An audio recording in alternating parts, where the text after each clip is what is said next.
전능하사 천지를 만드신 하나님 아버지를 내가 믿사오며 그 외아들 우리 주 예수 그리스도를 믿사오니 이는 성령으로 잉태하사 동정녀 마리아에게 나시고 본디오 빌라도에게 고난을 받으사 십자가에 못 박혀 죽으시고 장사한 지 사흘 만에 죽은 자 가운데서 다시 살아나시며 하늘에 오르사 전능하신 하나님 우편에 앉아 계시다가 저리로서 산 자와 죽은 자를 심판하러 오시리라.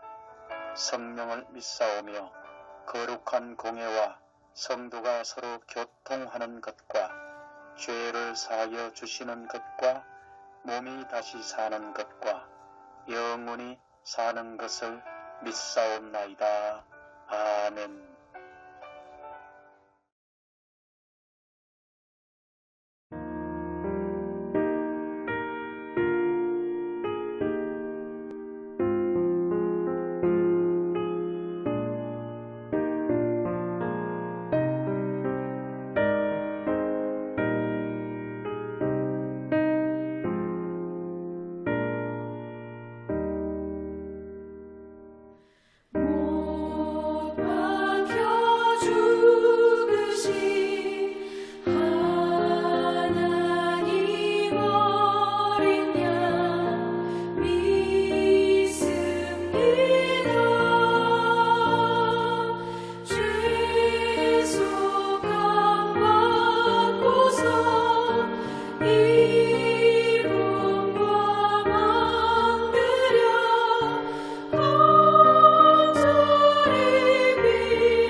끝으로 나의 형제들아, 주 안에서 기뻐하라.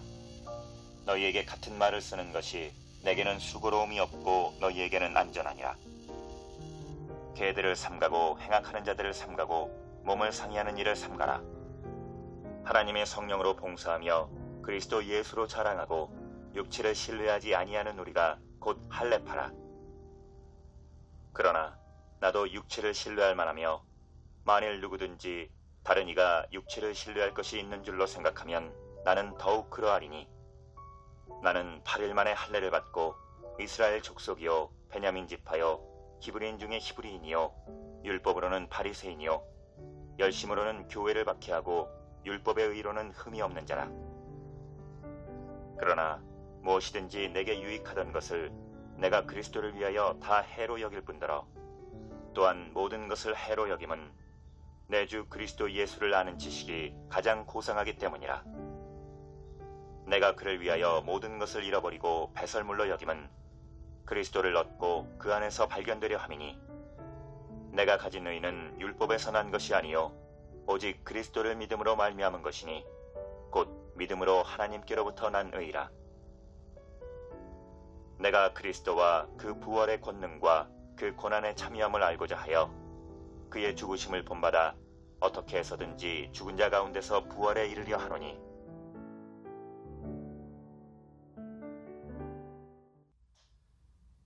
사도 바울은 주 안에서 기뻐하라 이런 새로운 명령으로 3장의 단락을 시작합니다.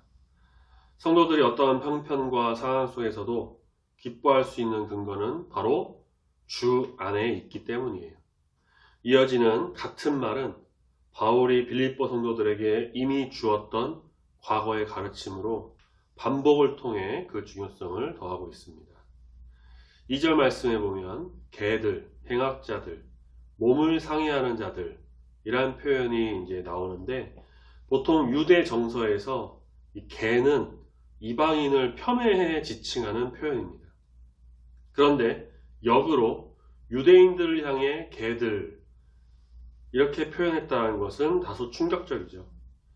개들의 대표적인 특징과 연결하여 이 두 가지 정보가 뒤따릅니다. 먼저 행악자들. 이것은 문자적으로 악한 일을 하는 사람들이지만 율법의 행위를 강조하고 자랑했던 유대인들의 행위와 연결해 볼 때 바울은 그들의 행위를 악한 것으로 묘사한 것 또한 놀라운 표현이다 라고 할 수 있습니다. 세 번째 표현인 몸을 상해하는 자들은 할례와 연결할 수 있습니다. 헬라어 원어를 보면 절단, 훼손과 이 할례가 같은 맥락에 있습니다. 그 다음 3절에 등장하는 자랑, 육체 신뢰 역시 몸을 상해하는 행위가 할례이다 라는 것을 좀 연상하게 하는데 이들은 할례를 신봉하던 유대주의자들로 보입니다. 빌립보 교회가 마주한 대적자들은 바로 이러한 유대인들이며 가장 도드라진 특징은 육체를 신뢰하고 자랑하는 것입니다. 아브라함의 자손으로 혈통과 율법의 수혜자라는 이 선민의식, 자신들만의 구별된 전통과 그러한 모든 것들이 복음을 대적할 커다란 자랑의 근거였습니다. 바울은 이들을 삼가라고 강력하게 명령합니다. 주 안에 있는 성도들의 특징은 이런 것들과 전혀 달라요. 자기 열심이 아닌 성령으로 일하고 자기 자신이 아닌 예수를 자랑하고 율법과 할례로 교만해진 육체가 아닌 하나님을 신뢰합니다. 바울은 그런 우리가 3절 곧 할례파다 라고 역설하며 진정한 할례는 육체가 아닌 마음에 해야 한다 라는 입장을 재차 피력합니다. 바울은 자신이 경험한 주 예수 그리스도 안에서 믿음과 하나님의 의의 위대함을 통해 그런 유대인들의 자랑이 덧없음을 들춰냅니다. 유대인들이 육체를 신뢰하고 자랑한다면 바울도 사실 거기에 뒤지지 않아요. 4절에 만일 누구든지 육체를 신뢰할 것이 있다고 생각한다면 이라고 말하는 것은 자기의 실제 경험을 반영하는 진술입니다. 유대교 안에서 바울의 자랑이 7가지로 나열됩니다. 개역개정 말씀에서는 나는 8일 만에 할례를 받고 이렇게 한 문장으로 번역했지만 원문에 보면 8일, 할례 딱 두 단어로 압축됩니다. 생후 8일에 할례를 받았다. 그 자체만으로도 엄격함을 내포하고 있습니다. 이스라엘 족속이요, 원문은 민족 이스라엘 이렇게 두 단어만 나오는데 또 지파 베냐민이 뒤를 잇죠. 그래서 민족의 영광스러운 역사와 남다른 지위를 가진 지파, 거기에 소속감이 얼마나 자랑스러운 유산이었는지를 보여줍니다. 히브리인 중에 히브리인, 가계의 혈통과 관련해서 부모가 정통 히브리인으로 이방인의 피가 전혀 섞이지 않은 순수 혈통임을 강조합니다. 물론 단순히 그것만이 아닙니다.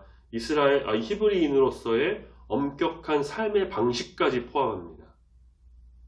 디아스포라 유대인으로서 다소라는 곳에서 살았지만 이방인의 문화와 종교에 물들지 않았고 히브리어를 엄격하게 지켜왔던 순수한 유대인임을 강조하는 표현입니다. 자, 여기까지는 단순한 어떤 출생만으로 바울이 획득한 특권이고요. 나머지 뒤에 나오는 세 가지는 그 특권 위에 세워진 바울의 화려한 생애입니다. 우선 율법으로는 바리새인이다. 이것은 성장과 교육을 반영하는 어렸을 때 다소에서 예루살렘으로 좀 이주해 가장 엄격하고 가장 유명하다고 하는 그 가말리엘의 문화생으로 자라고 교육받아 마침내 랍비가 된 바리새인의 인생이 함축되어 있습니다.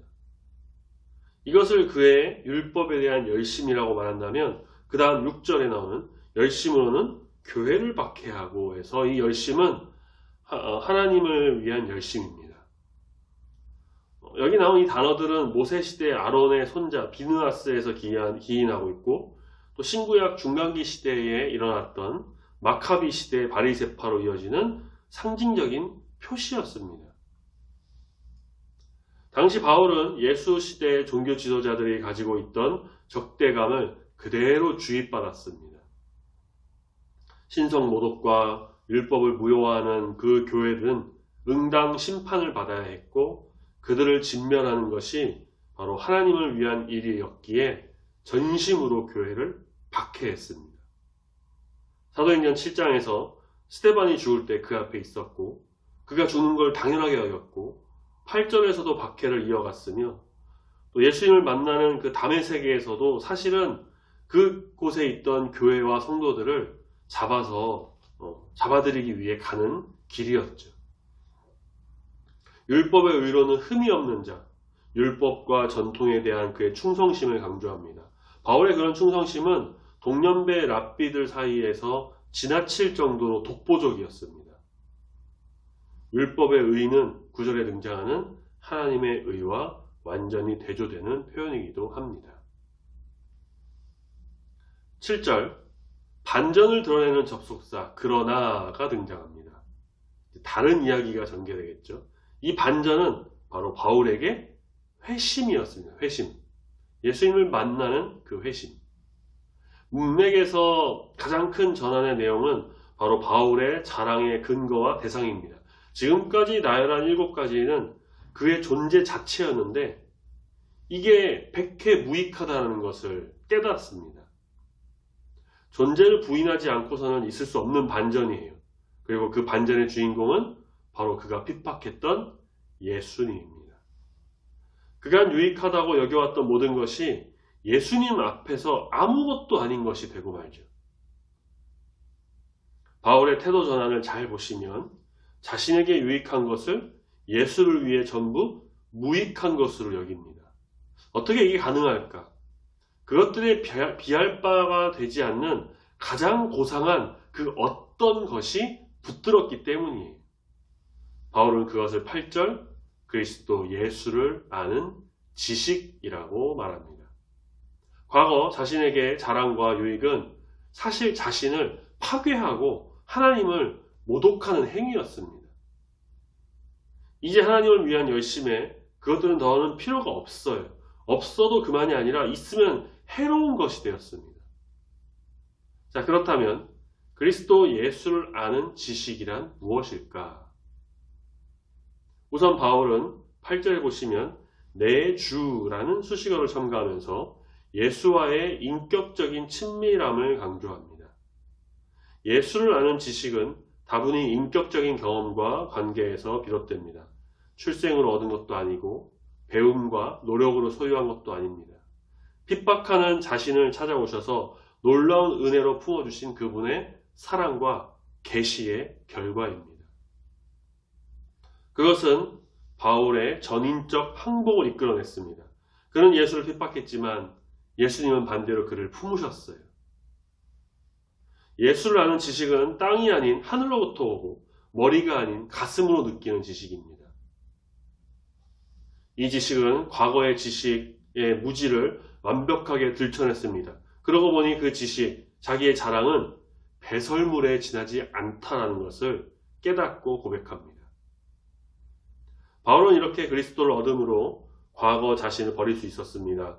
그래서 혈통과 계보가 아닌 오직 예수 안에서 율법에 충성함으로 확보하려 했던 자기의 의가 아닌 그리스도를 믿음으로 얻는 하나님의 의, 그것을 경험하게 됩니다. 예수 그리스도로 말미암지 않고는 의란 있을 수 없다는 사실은 과거 의를 위해 발버둥쳤던 모든 삶을 배설물, 다 더러운 것, 버려야 할 것, 해로운 것으로 만들어버렸습니다. 예수를 믿는다는 것, 그리스도의 모든 것을 전적으로 수용하는 것을 의미합니다. 그 안에서 자신이 발견한 것이 아니라 발견되는 것입니다. 그것이 바로 하나님의 의롭다 하심입니다. 그리스도를 아는 지식은 바울을 완전히 다른 열심으로 이끌어냈습니다. 곧 핍박했던 예수를 위해 도리어 핍박을 받고 죽이려 했던 예수를 위해 기꺼이 죽는 것입니다. 참된 지식은 이렇게 삶으로 구현됩니다. 바울이 그토록 갈망한 삶은 예수와의 온전한 연합, 곧 그의 모든 것을 본받는 것입니다. 그리스도의 부활과 권능은 최고의 목적지입니다. 거기에 다다르기 위해 반드시 고난과 죽음을 거쳐야 하죠. 지난주에 오전 예배 말씀 때도 그리스도인이라면 고난도 즐겁고 기쁘게 받아들이는 과정이 되어야 한다라고 말씀드렸죠.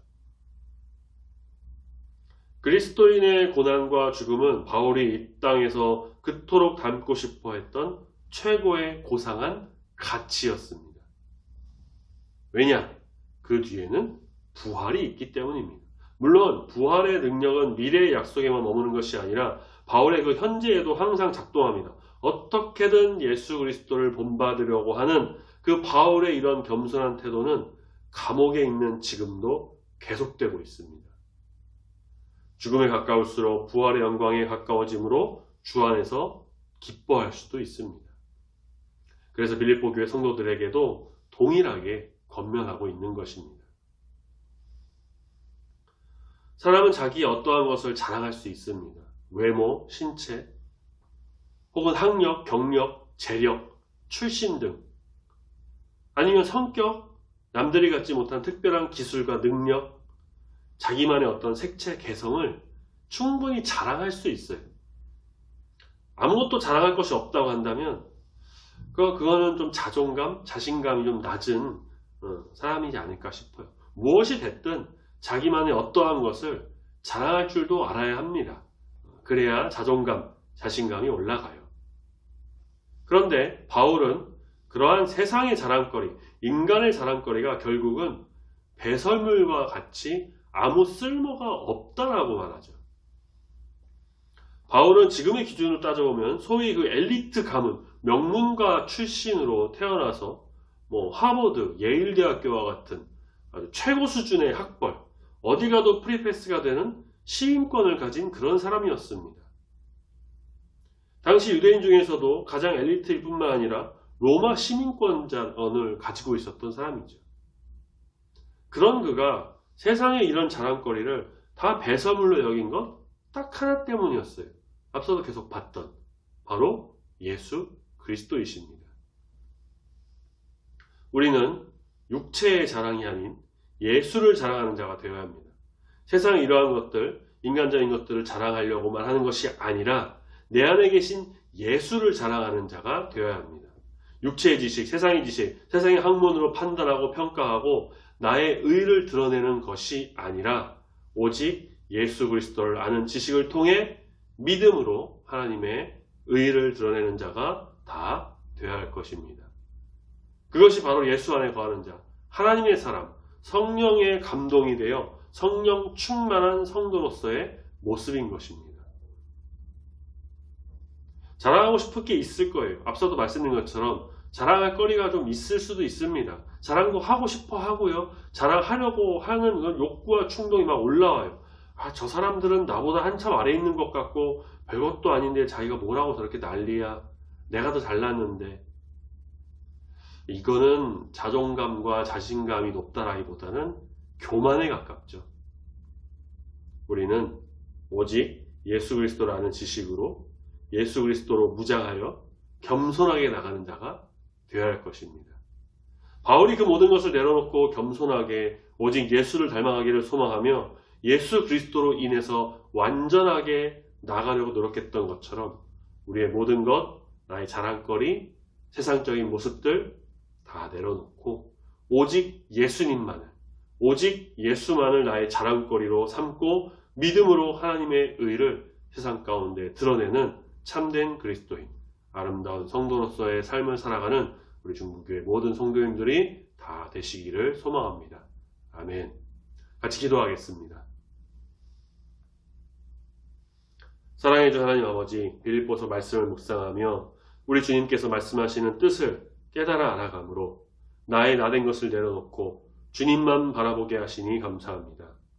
바울은 당대의 완벽한 출신, 학력, 마음가짐 모든 것이 다 갖춰져 있었고 자신의 의로 예수를 박해하고 교회를 핍박하였으며 그것을 하나님을 위한 열심이라고 생각했던 자신의 과거를 고백합니다. 그러나 예수님을 만나고 세상의 그러한 것들, 인간적인 자랑거리들은 다 배설물과 같은 것이라고 여기고 오직 예수 그리스도를 아는 지식만이 자기의 자랑이라고 자기의 전부이고 자신이 목숨을 걸 수 있는 것임을 또한 고백하고 있습니다. 주님, 우리가 가진 것들, 내가 자랑하고 싶은 것들, 세상적이고 인간적인 어떠함을 드러내고 싶지만 그것으로 나의 의를 드러내고 자랑거리로 삼고 그래서 세속적인 사람으로 살아가는 것이 아닌 오직 예수님만을 드러내어 예수님을 나의 자랑거리로 삼고 예수로 무장하는 참된 그리스도인, 참된 성도로서 살아가도록 붙드시고 인도하여 주시옵소서. 주님, 우리는 연약하여 여전히 세상적인 것을 찾고 또 그것을 바라봅니다. 믿음으로 붙드시사 나의 의를 드러내는 것이 아닌 오직 하나님의 의를 드러내고 하나님께 영광 올려드림으로 인해 기쁨이 넘치는 귀한 삶, 예수로 가득 찬 거룩한 삶이 되도록 붙들어 인도하여 주시옵소서. 모든 상황과 환경을 지배하시는 우리 주님께서 선한 길로 인도하실 줄 믿습니다. 항상 함께 하시고 붙드시며 감사드립니다. 믿음으로 주의 길을 걸어가는 참된 성도가 다 되도록 인도하여 주시옵소서. 감사드리며 거룩하신 예수님의 이름으로 기도드립니다. 아멘.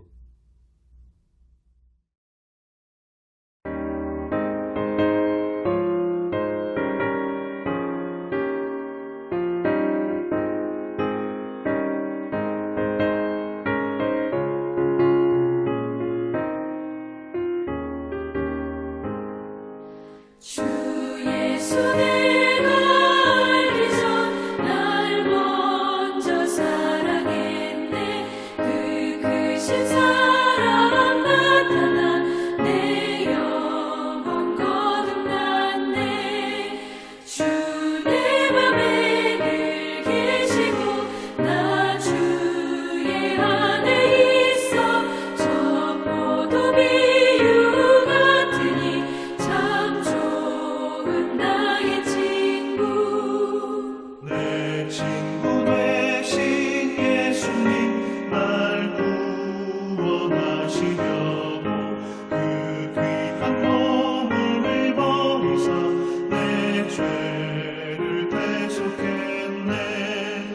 나 주님을 늘 믿으며 그 손을 의지하고 내 몸과 마음을 바쳐서 끝까지 충성하리.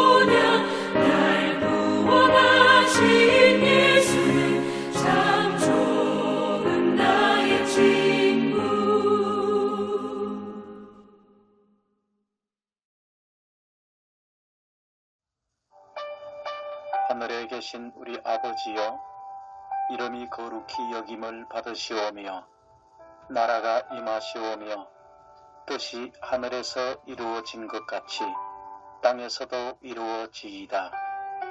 오늘 우리에게 일용할 양식을 주시옵고 우리가 우리에게 죄 지은 자를 사하여 준 것 같이 우리 죄를 사하여 주시옵고 우리를 시험에 들게 하지 마시옵고 다만 악에서 구하시옵소서. 나라와 권세와 영광이 아버지께 영원히 있사옵나이다. 아멘.